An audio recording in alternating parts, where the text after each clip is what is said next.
let it bang, bang.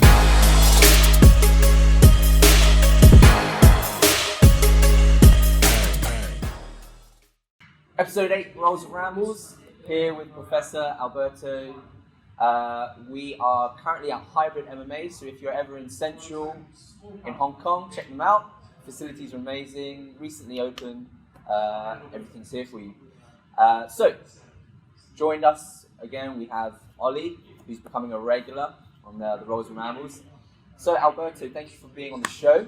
First of all, where did you begin? Where did your jiu-jitsu journey begin? Where did your martial arts journey begin? Right. So, first of all, guys, thank you for coming. It's a big pleasure to receive you here, guys. Not just friends, but like sparring partners and then family. So, my family in Hong Kong.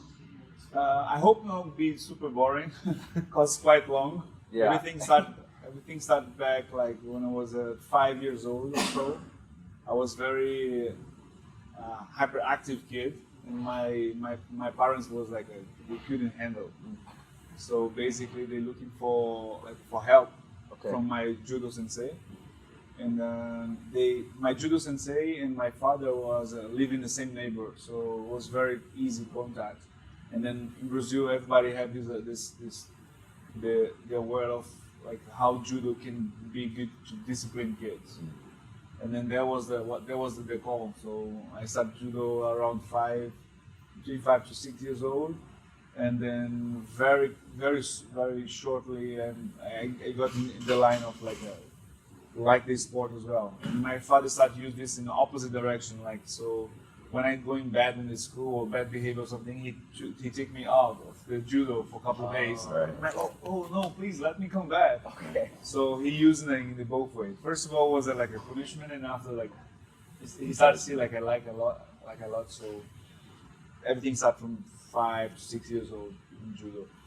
But my judo sensei, he always teach judo and jiu-jitsu.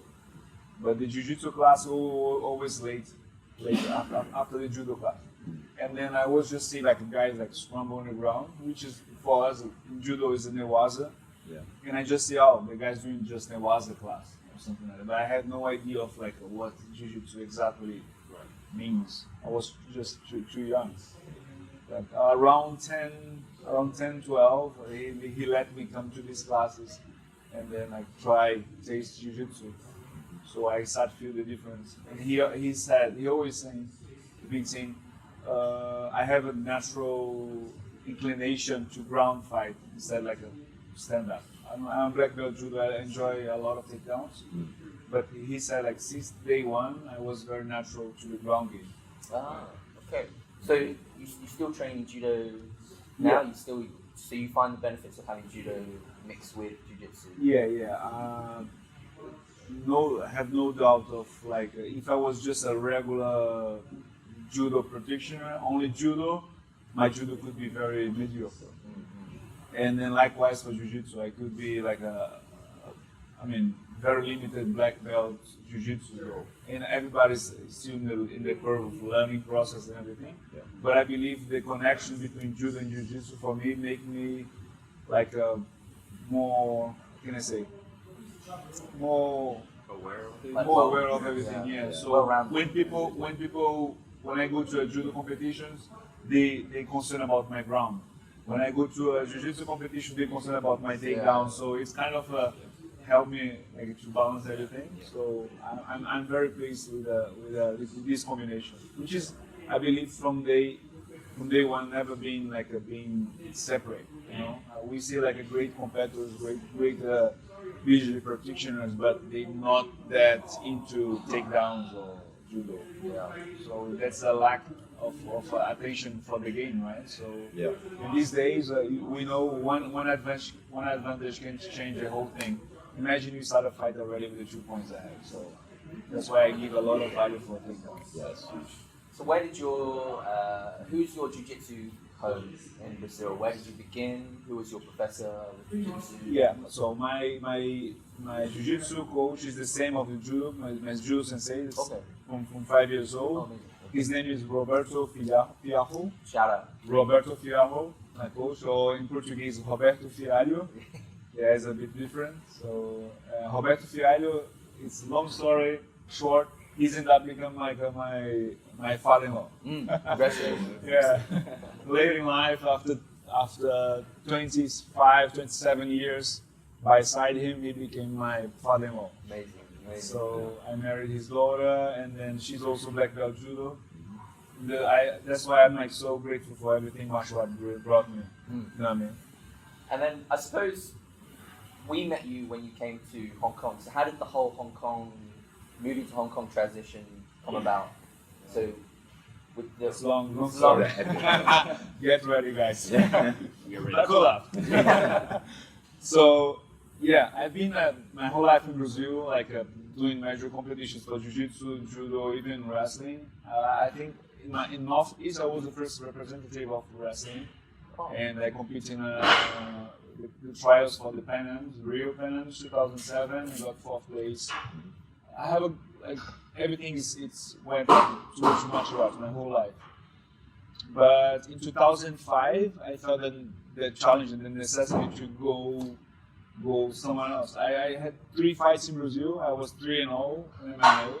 The very local shows, but not much to expect from that level in regards of like financially and then exposition. So it was really hard. So I've been challenged by a friend of mine, which is like a sparring partner.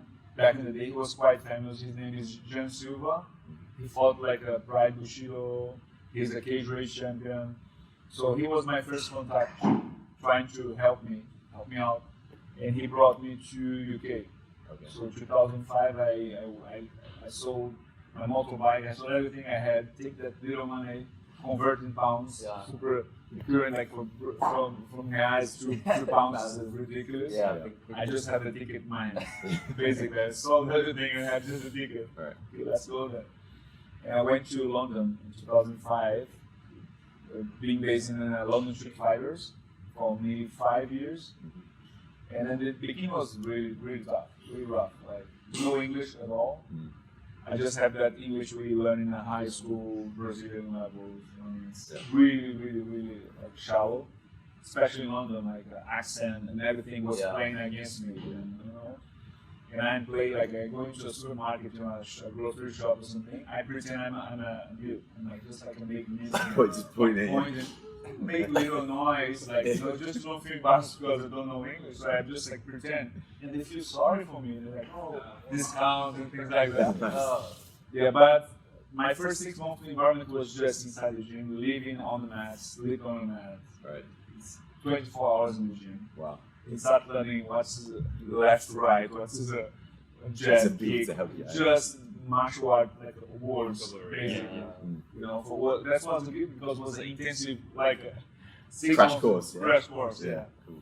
So, but it was very helpful for me. By the way, London was like a tough the weather, culture, everything was different, but it was very helpful. After 5 years in London, I get some issues with that. When I signed with the Bellator put me in the standby. I did 2 years no fighting. It was a lot of things, but I left London with a good sense of accomplishment. I was a former cage rage and weight challenger champion welterweight, so I got the belt to defend my belt over So that's the UK promotions, right? It's the UK promotions. Back in the day, we had like a UFC, have a Pride in Japan, and also in Europe. The issue we had like a cage rage was one of the biggest ones. So I'm very pleased with everything I conquer in UK. And then from there I just moved from UK directly. I went to Dubai. I've been a year in Dubai, like just working, trying to save money and everything. Training wise was not great. Right. But I finally It's been before they started really investing in it. Yeah. So I started get like everything before I just believed like I could just be a nomad, like just walking around, living around with martial arts, and that's gonna be enough. But when you start seeing injuries coming, when you start seeing like how your life is gonna like send you, you know what I mean? You have to start like be more conscious about like financially, about everything, about be smarter in movements. You know what I mean? So I've been traveling 30, 35, 36 countries. teaching, doing seminars and summer camps and everything. But one day I have to establish myself somewhere, right? So that was my tipping point when I was in Dubai. I said, "Wow, I can make money then." So I'm still competing, and then Dubai was important in regards of like understand like how powerful can be martial art in regards of like I invest so much, why cannot take back my investment, right? So that was important to me, and I decided to move to. I went to the extremes. I was in Dubai for 1 year.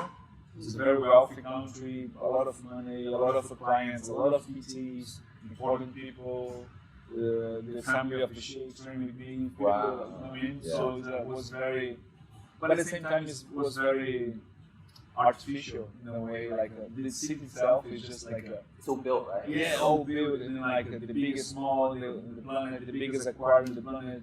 Tallest building. Yeah, the tallest building, and then where I live in the marina area. I mean, so it's Ferraris everywhere. So it's not really my reality. It's like it's nice to see, but it's not. You don't feel like. I mean, Yeah. and I moved to the extreme. Like I went to the most like successful country in the planet, and I went to Greece. Right. True, and Greece was in the top of the crisis, economic. That time, right? Yeah, Yeah, that exactly. time. It was between 2010, 2012. I've been 2 years in in Athens, but opposite. Like I've been so well received in Greece, and I feel like home.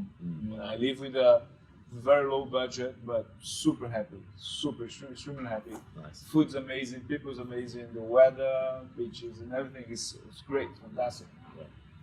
So, and then from Greece, I came to Hong Kong. I came to Hong Kong because I had a girlfriend which was a model, and then Hong Kong was a big marketing for models and stuff. And she's like, "Well, Greece is amazing, but the amount of I can make in a month in Greece, I can do in 1 day in Hong Kong." It's Wow. like, Yeah. and I came just to visit, to be honest.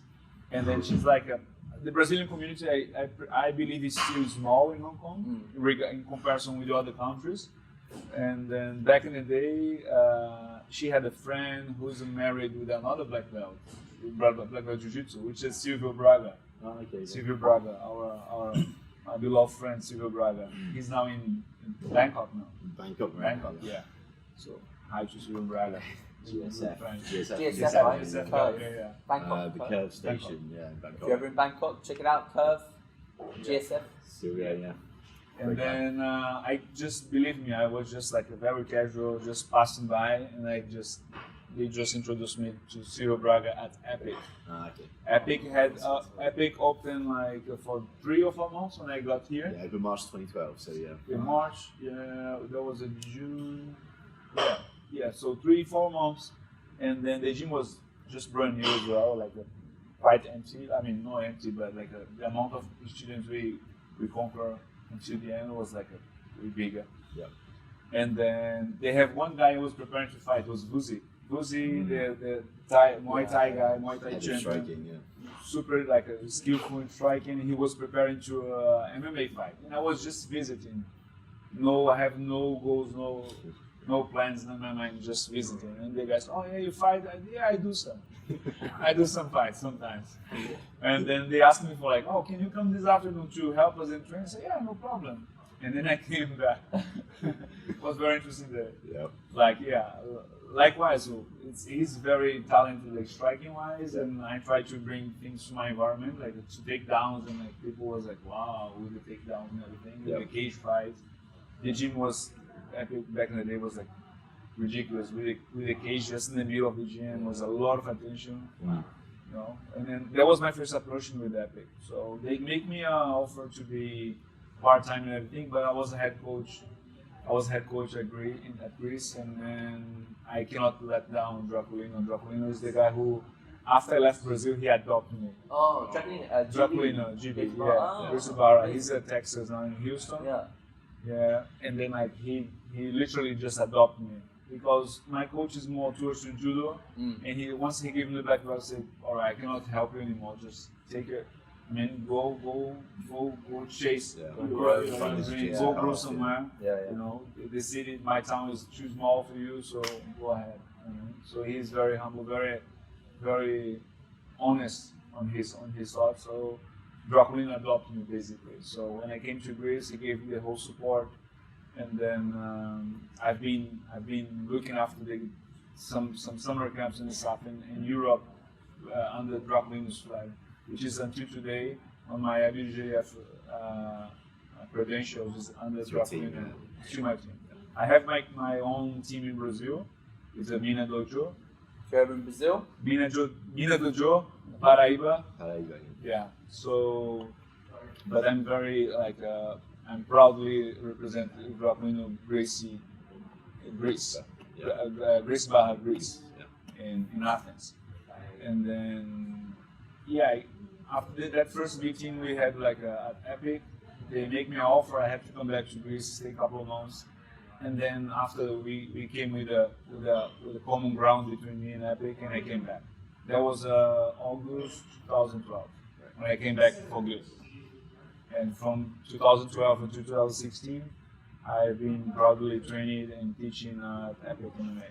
Amazing. Was a great experience for me. Was the doors for UFC open for me at Epic, so I couldn't be more grateful for that. Amazing. So I'm sure you're familiar, but actually Alberto Mina is representing or be fighting in the UFC. What's your nickname? Everyone's got some funny. Yours is Soldier of God or something? Yeah, Soldier of God. So back in UK, they always say this: fight names is not like you're not gonna go there and title yourself like the Destroyer. You cannot go that way, right? So it's always they gonna take something really identify you. So back in UK, I was like everybody Friday night, go party, smash, and go drinks and everything, and then I was tomorrow morning I go to the church, and then the church boy, and then first of all was a church boy, okay, and church boy sounds a little bit, and the church boy, imagine, and then wow, and then they changed, they put Soldier of God, so and I'm very proud of could be something like that, but I think for my beliefs, everything is compatible. But you're the true Soldier of God, right? Not your Romero. No, you all came later, sorry. I'm the Soldier of God. He's a Soldier of God. OG Soldier of God, original. And to add to Alberto's accolades, he also has 2 CrossFit gyms in Brazil, CrossFit Black Belt. So how do you feel? Did CrossFit help your strength and conditioning? Do you think it has benefited you in any way with your martial arts journey or in preparation for your fights or anything? Absolutely. Of course, I always at that point of my career, I still going around injuries and stuff. I have to be very very intelligent about my fight conditioning training. Now at Hybrid here, I have a guy Gabriel. He's unbelievable. He's really good.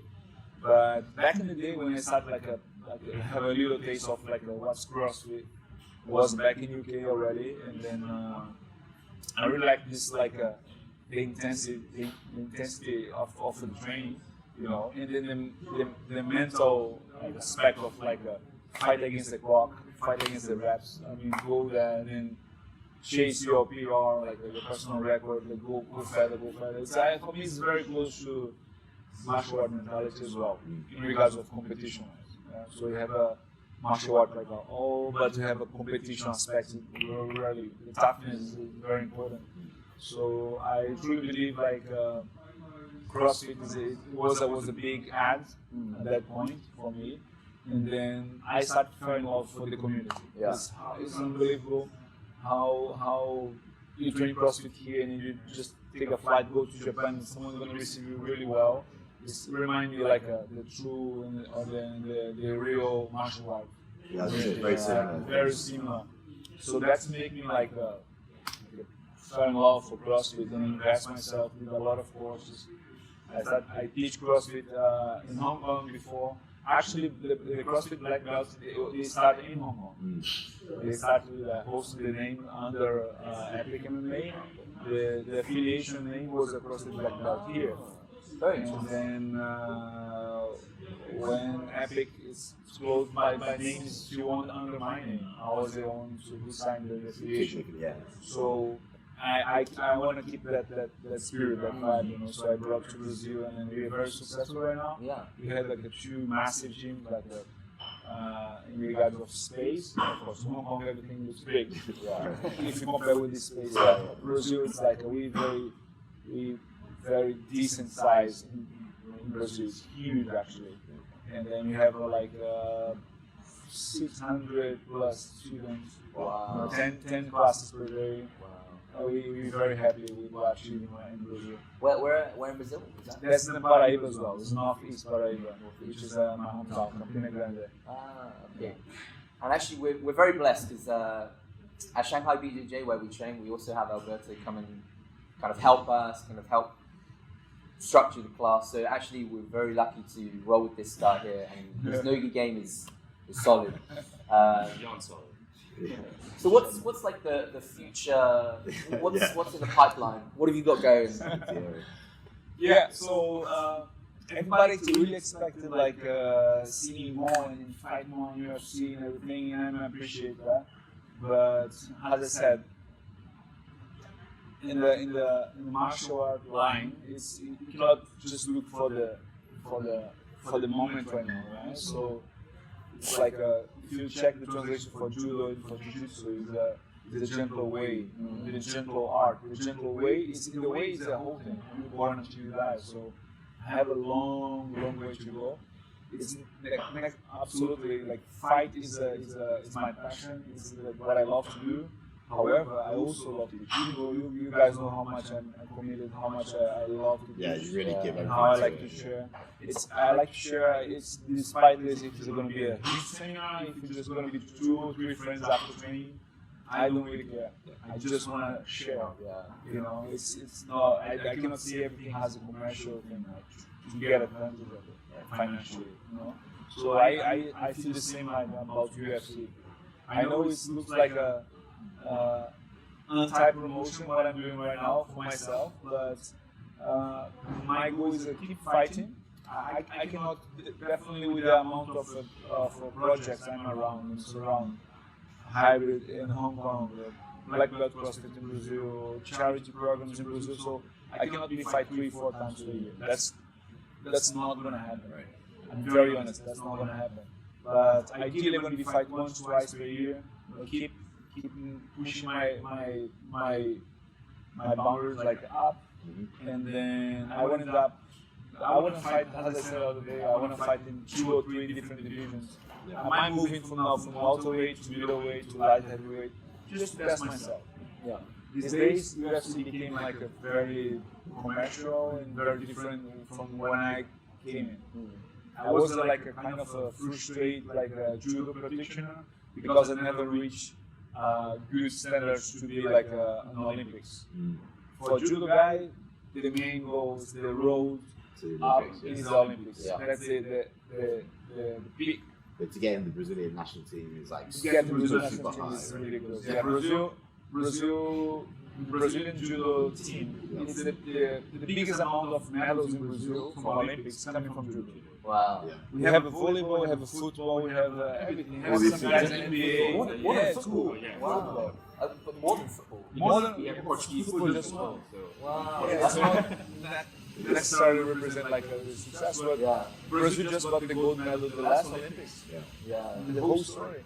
But judo, every single Olympic Games, Brazil have bring like 2, 3, 4 medals. Wow. You also only get like 1 medal for gold medal as a true, team, right? true. Whereas Yeah. you've got all the Judo weight classes for judo. Exactly. Yeah, Exactly. yeah. So judo is super strong in Brazil, so I'm very honest, I couldn't reach. With the amount of things I decided to do, my sensei always say that, you want to do everything. If you're gonna go to Olympics, you have to pick judo in the beginning of your life and go That's it, yeah. no social life, no this, go judo. And then my choice was like try experiment, do different things. That's why I ended up like doing MMA, challenge myself, and so. So my goal was like when I reached UFC was for me the equivalent of the Olympics for mixed martial arts. Yeah, absolutely. So that was my goal. I'm achieving. I went there. I'm among them. But now it's different. The scenario is different. The mentality for belts or things is completely different. Eventually, I want to be ready to replace someone or to do something, but I know in the welterweight division it's really tough. And we have some guys in UF, welterweight division guys like have 8 wins in a row, and they don't still top 15. Shot, right? So like, it's crazy. Imagine you do the same thing in light heavyweight. You know what I mean? Yeah, you're probably going to end up being champion. So that's why I'm open to taste like different categories right now, and then like keep fighting. That's my goal. Yeah, and going back to Alberto's passion for teaching, it was really eye-opening to me, because when we had Rodrigo come over and we did like a Q&A session, it's amazing how everyone is so open to sharing their techniques, and everyone was still learning. Actually, we learned some really interesting knee bar details that even kind of Rodrigo was kind of learning from, and you could really see the passion that you have for teaching. And when you were at Epic, I heard actually a lot of the children that you used to work with at Epic still mention your teaching style at Epic and teaching the kids. So do you think teaching jiu-jitsu to kids is very, very important? Do you think jiu-jitsu for children growing up is a good outlet for them to relieve any stress, or do you think it helps them develop mentally and physically? Do you think? Absolutely. I don't even say just jiu-jitsu, but I could say jiu-jitsu is the quickest and the easiest tool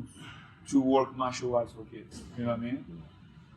For another classic and traditional martial arts, you have to reach some criteria, or like if you do karate, you have to have a flexibility.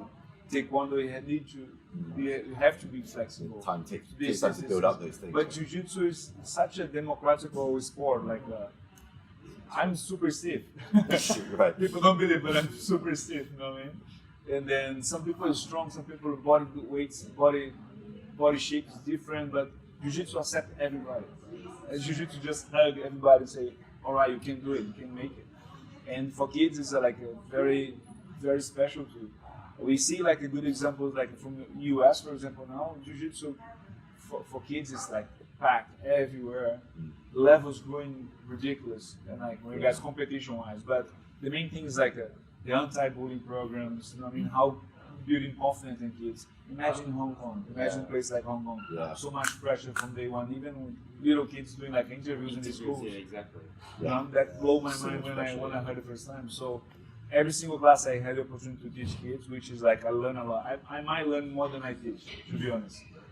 Like learn how they behave, like how they receive pressure, how they deal with that. And then every single class, I don't make like a great speech and then sit at the bar and everything. But I might call one kid in the corner and say, hey, you can do it, let's do this. And then, improve this, believe in your grip, believe your life depends on that grip, don't open that hand, otherwise you're gonna win. And then you give little simulations of how to deal with, overcome difficulties in life. And then for me it was one of the greatest pleasures I had in Hong Kong. Of course, adults, it's still I can be part of it. I can spar and I can show them, I can sweat together and everything. But with kids, it was feel literally like a maestro, like an orchestra, you know. And then that's never gonna leave my mind. So one of the most pleasure days, I can say, all right, martial arts is here in this place. When I was kids class, kids get 5 minutes before and just running all over the place. Someone somehow bring a football. A ball or something, they're going to play around and they throw things at each other and everything. Right. And one beautiful day at Epic, I came to my class with my belt here, my coffee here, just getting ready to the class. And then when I just passed through, and when I watched the mat, my whole kids was sitting in line in order with the belts. No way. Based on one of my students, the higher belt student. So okay, and she put everybody in the place, say, all right, when professor comes today, everybody going to be in the judo position just in order to start it. So nice. And then when I saw that, I had goosebumps. Wow, I made it. And that was achieved. It was not medals, was not anything. It was just they understand in that moment, they have to pause the life, the joke, the play and everything. Now we martial art. And after that, we do some games and everything. Yeah. But it didn't come from me. I didn't ask anything, it just came by them. Because when they start to realize, I might give compliments to the people, oh, your belt is really tight, congratulations, really good color, really good, Alex, this. And then they say, all right, we should should everybody do the same? And like from that day, my class became like orchestra, beautiful. That was like the moment when I said like I came to Hong Kong, I'm actually that's my goal. So that's a really nice story actually. It kind of just grew organically. Like organically. How they just that's really amazing. So do you have any interesting tales or stories from growing up, or any funny anecdotes that you have from doing jiu-jitsu? Any kind of something that really changed your life, like you did with the kids at Epic? Any other inspiring? Man, I think it's London was very interesting, like because once my language was very limited, you know, so people couldn't talk to me. We couldn't like have a normal conversation, and like BJJ became my language, my way to express, my way to communicate with people, you know. And then here that we see like a great Brazilian coaches and practitioners, but with a lack of English or with some problems, we solve that. And then the only way you find to express yourself is by technique, by teaching, by everything. So back in London, I had one guy. These days he works in internal in the UFC, but he's very addicted for jiu-jitsu back in the day. But he lived like 2 hours from London. So every weekend I had to get a train, 2 hours, go there and do like a private class, 1 hour and a half. Oh man, you know what I mean? That's long. But imagine like how can you teach like a private class with no English whatsoever? Right. It was like so.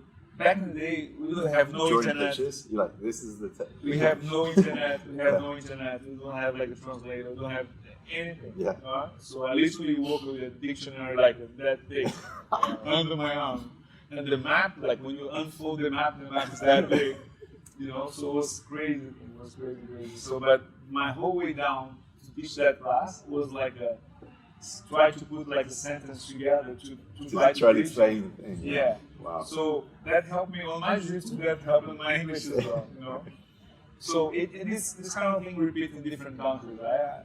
In Greece, it's not everybody who domain the English. Right? So I have to learn in Greek as well, and then in Arabic as well. But the thing is like in any circumstance, like when my language or their language couldn't express, and jiu-jitsu said, Right. you know what I mean? Like make the common ground. That's really good. So yeah, I think. But funny stories, I was always super skinny, not now. I'm talking about 20 kilos ago. So that's more funny. But I mean, the English barrier was a thing. Yeah. So I had just one job, like a weekend or something like a bouncer. Oh. In a nightclub, in a pub in the UK. But nobody takes for granted. Like they look like a huge Polish guys like this. Mountain. And they see Alberto, and they're like, what's this shit? Really? Because like the owner of the bar, the owner of the pub, he trained with me, so he knows I'm capable to protect myself or do something else. Right. And he hired me for just to help him basically, right? Yeah. So I had this Friday, Saturday or so, and then the rest of the week I was just training, survive, and make just little money for 2 days and survive the whole week with that money. But a lot of problems in the doors because they don't understand. I cannot express myself, say, hey, be dangerous for you, don't step, don't cross this line here. And the guys like, oh, and I cannot express Friday, myself. Saturday in the UK, people just want to fight. Yeah, they want to fight. So I had a lot of examples of like, I'm gonna give you 10 seconds today. Right. But we better. So actually, one thing I'm really interested in, when you go into an MMA fight, what are you thinking? Because, for example, it's very different, but when I used to do jiu-jitsu competitions, my mind would generally, just thinking about it now, my mind would go blank, and I would just be so engaged on what I need to do. So when you go and you step into the ring, what's going through your head? Are you thinking of game plan? Are you thinking about what I want to do? Or do you hear the audience? Do you hear your corner? Or it's like I've been replying this question like for a while, and then like my gonna looks like a cliche, but that's the real story. Once I start doing my warm up and everything, I feel like super sleepy for a couple of minutes. Yeah. And then I asked my coach to have a nap for 5 minutes, and then he's like, no, give me 5 minutes. And I have this nap. When I come back from this nap, I feel like I'm just watching it. Literally, I watching myself, basically, you know? Yep. So I don't get so emotional in fights, I don't get anger. I think the shows now, they sell a lot this trash talk and then just go ahead and head-to-head thing, you know. But for me, it's way deeper. It's beyond like just like the heat and so. But I see myself like outside and just watching how it goes. I literally just hear my corner. I just hear my corner. It doesn't matter if it was a crowd in Macau or in Brazil or in Vegas when I fought there, and I was the underdog, and then literally, doesn't matter. When you hear the click of clack, when they close the doors, and then It's game time. yeah. Of course, you speak to yourself like all the time. All right, next time. Oh, you missed this punch. Okay, block. He's start hitting you. So it have this Internal dialogue. this internal dialogue. Exactly. The internal dialogue is like all over the place, but I never felt that like stress or anger. Even when I lost, it was my first loss in 14 years professionally. Yeah. My last loss was 2018. Right? So you see round by round, when the things not synchronized, you see yourself like you're losing distance, you're losing this. Oh, I might lose this round. Right. And you go to the second round. Okay, Alberto, you lose this round. If you lose 2 rounds, you have to go to knockout. Yeah, you lost 2 rounds. It's internal. Right? It's talking to You know what you all got the to time. do. Yeah. Okay. Now what you're gonna do? You have 3 minutes. You have to come with something pressure, or drop your hands a little bit, let him come, and you're gonna go to counter. Right. This internal dialogue is constantly on your mind. So for my last fight, for example, I didn't stop talking to myself, but not like, oh, you're wrong, oh, you're missing. Yeah. It was more like, come on, the opportunity is gonna come. The opportunity is coming. The window is gonna open, and you're gonna get it. And then but sometimes works, sometimes not. So that worked for 14 years. The last time it didn't work, which was like, I believe, was the last part of my learning process. Yeah. Which is because I win a lot, many fights I won in the first round via knockout, via submission. And then after I had the experience of in Korea, I had 3 tough rounds. It was my first time in a decision. So I need to taste defeat. Otherwise, these people would believe oh, I'm gonna retire undefeated. Literally, even the best fighters, hardly any of them retire undefeated. Right? And then if you really decide to retire undefeated, they're gonna tell you, oh, you take off too early. Or you didn't push yourself enough. Yeah. But it also helps you kind of progress further, and you learn from that. And Absolutely.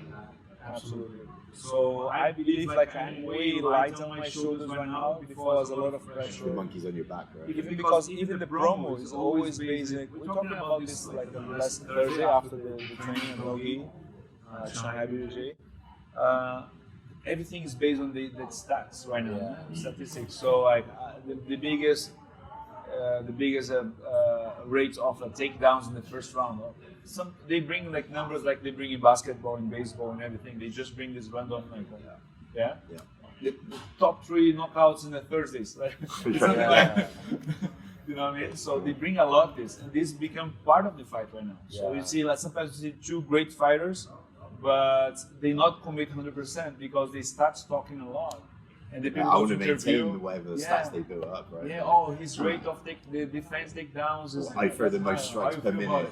It's stressful, actually. Yeah. Super stressful. Because you're like, I need to maintain these stats. It's like, I never get taken back. I need to try and not ruin my numbers. Right. Yeah, super stressful. I think this is start a solo, grow on the top of the martial art. Because I should be able to deal with the unpredictable things in the fight environment. No? I shouldn't just go there and then do the same thing, and I should be adapted Yeah. So we're moving from fighters to athletes only. And the athletes have no space to mistake. Right. But martial artists, we have to make mistakes all the time. Yeah. Otherwise, we don't go up. Right? Imagine a jiu-jitsu match with no mistakes. It doesn't exist then. Yeah. Doesn't exist. The fight's not gonna exist.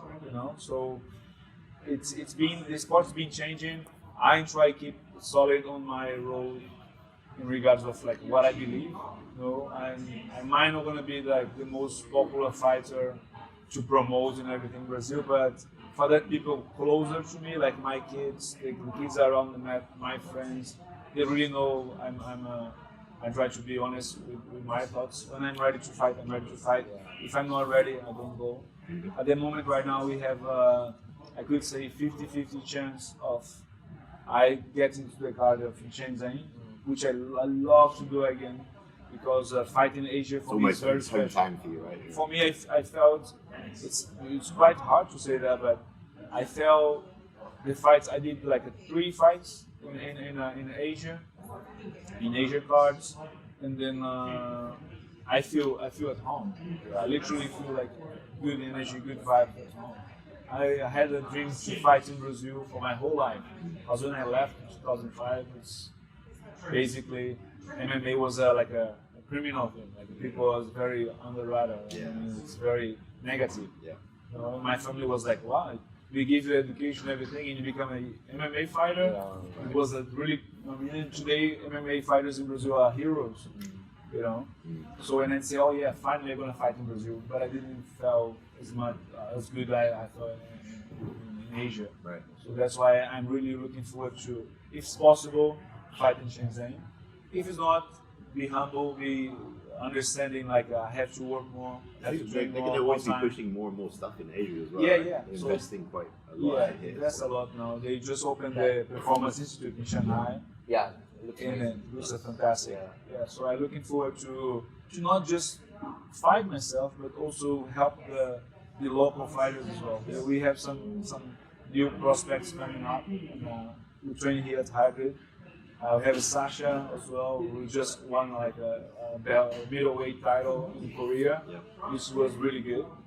So I'm really looking forward to give my all to Asia at that moment.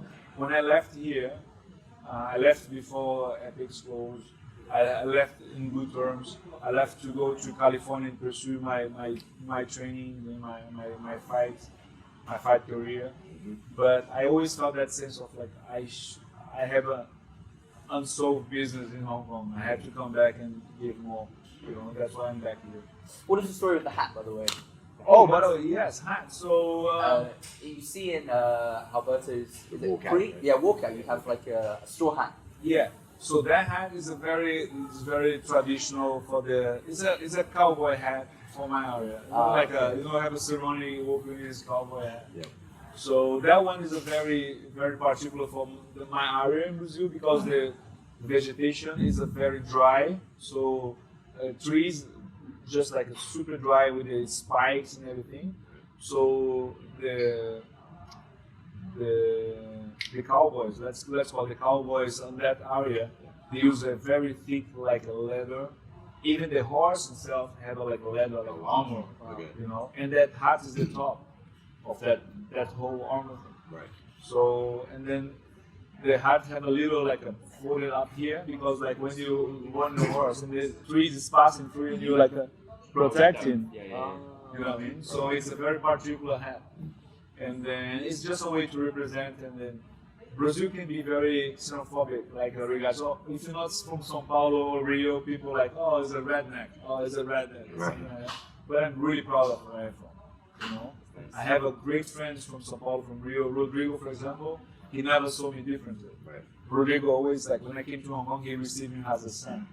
And I'm really glad for the story I create with Rodrigo. So every time in California, I must visit him between my fights, between my camps. Yeah. It's my stabilizing to the fight, and I feel a good vibe. Rodrigo is such an honorable guy, and then like very humble as well. Yeah. You see, you saw like how he shared things and how he's like a guy in his caliber look at you and say like, oh, I never saw that technique before. Right. some guys are way immature. When I say, yeah, I do this every day. Oh, I saw before. It's not a big deal. It's like Rodrigo's a super humble guy, and I learned so much from him. You know, so he's from Rio, and then I'm from Paraíba. Paraíba, even like in the slang, they call Paraíba as like, oh yeah, go toughness, like Paraíba. Right. You know, or they make fun as well. But I'm very proud from Paraíba, and then that hat means a lot to me. It's not like it could be a mask, like to scare someone or something. I just wanna represent and connect back home. Yeah. That's fun. That's cool. Amazing. How long we been, Junior? We're on pretty much on time. On time. Anything else you wanted to say? Final remarks. Any final remarks? Any questions? Well, I just wanna give a big thank for my friends in Shanghai, which is like for me is very important. I really focus on the hybrid development right now. We're doing great things for a gym, such a young gym, such a fresh gym. This is 6 months open, Right. yeah, but we already have a solid schedule. We've been working a lot more and more to improve the schedule, to attract more people and everything. But that's not stopping to have a good relationship with my old long friends, you know. So I think the seeds we planted like back in the Epic spread out Hong Kong now. We have a little gym, we have a smaller gyms than Epic. And across Asia as well, because some guys left, they go to different spots, right? And you know you can always go to those places. Yeah, a couple of weeks ago, Alex, who worked with us, came to visit. Yeah. Passed by, we have a dinner, we do a thing. I bumped into people, my cars in the street, we hug each other, we talk. So I think it's the biggest accomplishment of martial arts. We're going to be able to share knowledge. It's the first thing. For me, it's the first thing. If anyone stops me and I have a question, if I can help, I'm going to help. If they want to help me, I'm going to endorse them. So I learned this from Ollie. I learned this from AC. So it's much deeper than people think. It's much deeper than like someone raise your arm or not. I mean, for me, go beyond that. And then I'm doing great things at Hybrid right now. I have a great plan for Hybrid, but that's not stopping me to go there and see my friends. So big shout to Professor Kaiki, who is like being my mentor in the moment, and helped me a lot. And then so I just feel at home when I go over there. And then thank you guys for having me. Thank you. It's a big pleasure. And then I might be like too many stories to talk in once, but I'm open to you guys anytime. We'll get more. Yeah, we always say we'll have you back on the show because it's quite a lot to fit in a 45-minute hour. Again, big thank you to Ollie Jr., Professor Alberto Mina. Fingers crossed for UFC Shenzhen. Hopefully, we'll see. No, we'll see you soon. Yeah, don't forget to like, share, subscribe, all that good stuff. If you're ever in central Hong Kong, check out Hybrid MMA. Unleash your greatness. Right? Yeah. Trial week or something. Trial Yeah, we class. have very good, man. Yeah, so we have a free trial week. So just come out, just pass by 7 days on the house. So don't worry, What no the programs pressure. really quickly? What programs do you cover? You have like Oh yeah, so we have Muay Thai classes, hybrid striking. Hybrid striking is more the striking towards MMA. Sometimes the guys go very like a solid boxing or solid Muay Thai. We try to bring like that's the name of the team, the hybrid. So we're gonna mix a little bit these styles, and then have only classes for striking. We have also jiu-jitsu with myself and Viking, kids program. So just check it out.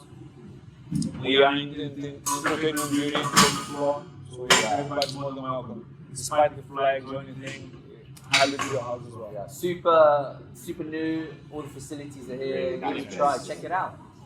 Cool. Thanks, guys. Take it easy. Peace. Thank you, Albert. Thank you.